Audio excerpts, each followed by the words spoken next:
नमस्कार सभी श्रोताओं और दर्शकों को। आज मेरे चैनल ऐतिहासिक यात्रा पे आप चलेंगे हवा महल की सैर करने।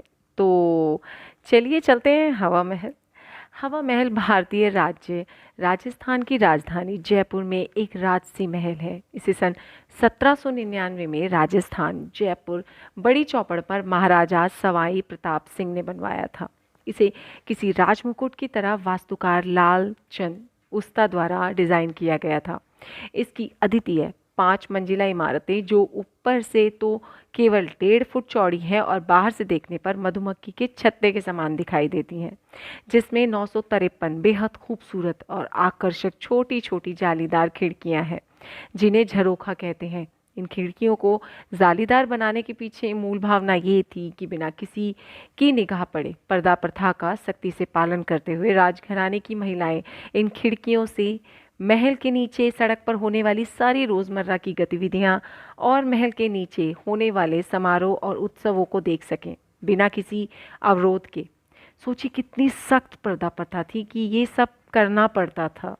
इसके अलावा वेंचुरी प्रभाव के कारण इन जटिल संरचनाओं से सदा ठंडी हवा महल के भीतर आती रहती है, जिसके कारण तेज गर्मी में भी महल सदा वातानुकूलित अनुभव सा प्रदान करता है। चूने लाल और गुलाबी बलुआ पत्थर से निर्मित ये महल जयपुर के व्यापारिक केंद्र के हृदय स्थल में मुख्य मार्ग पर स्थित है।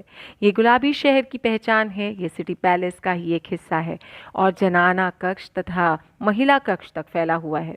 सुबह सुबह सूर्य की सुनहरी रोशनी में इसे दमकते हुए देखना एक अनूठा एहसास देता है। ये भवन मुख्यतः भगवान श्री कृष्ण और राधा को समर्पित है।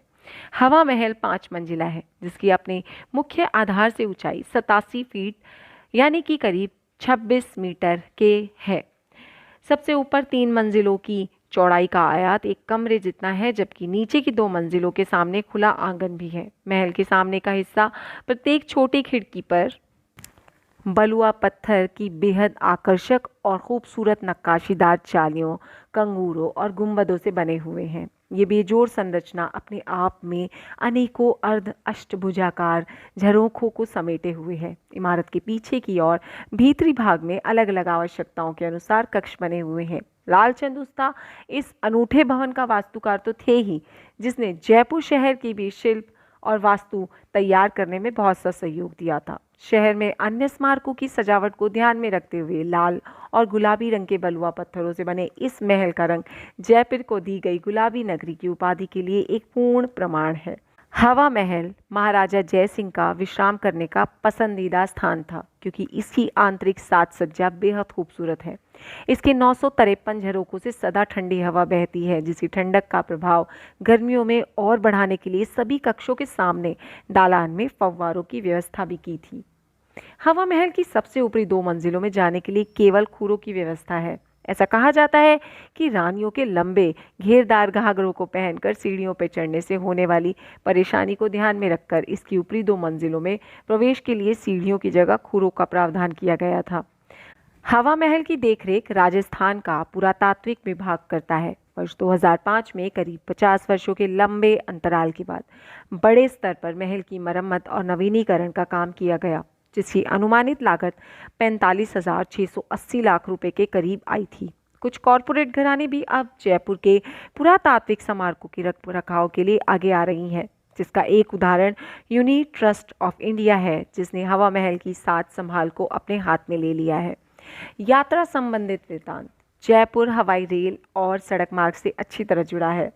ये पहुंचने में आपको कोई कठिनाई का अनुभव नहीं देगा। ये जयपुर में बड़ी चौपड़ पर स्थित है, तो जाइए और एक बार ज़रूर लुत्फ़ उठाइए। हवा महल की हवा कितनी ठंडी है ये ज़रूर बताइएगा, और मुझे अच्छा लगेगा अगर आप कमेंट करके बताएं कि हवा महल किस शहर में स्थित है। मैं अपना प्रश्न दोहराती हूँ, हवा महल किस शहर में स्थित है। आप अपने प्रश्न का उत्तर कमेंट बॉक्स में छोड़ सकते हैं, तो प्लीज़ मैं चाहूँगी आप कमेंट ज़रूर करें। धन्यवाद। यदि आपको मेरा ये चैनल अच्छा लगता है और मेरा सुनाने का तरीका भी पसंद आता है और मेरा ये प्रयास अच्छा लगता है, तो प्लीज़ मुझे अपने लाइक, शेयर और कमेंट से भर दें। मुझे सब्सक्राइब ज़रूर करें।